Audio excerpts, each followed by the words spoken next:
Тұрыңыздар, сот келе жатыр. Сот отырысын ашық деп жариялаймын.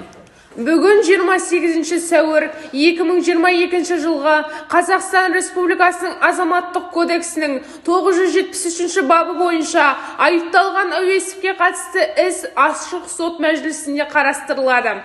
Істің мән-жайын анықтау үшін алғашқы сөз кезегін айыптаушы тарап дипломдық жұмысқа беріледі.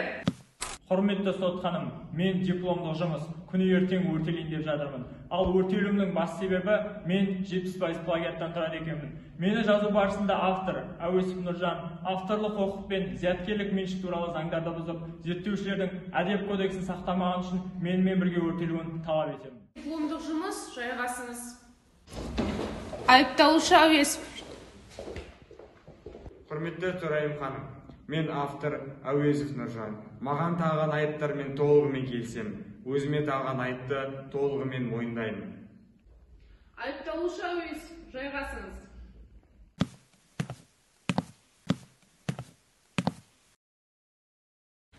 Ізденуші Әуезов Нұржанға үстіміздегі жылы ашылған айып бойынша істің қарарлық бөлімі жарияланады.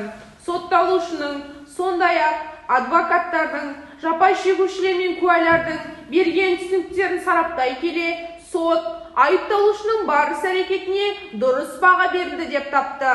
Әуезов Нұржанды Қазақстан Республикасының авторлық құқық заңнамасы мен зияткерлік және меншік құқығын зерттеушілердің әдеп кодексін бұзғаны үшін айыпты деп танынып, ертең дипломдық жұмыспен бірге өртелуін ұйғарамын.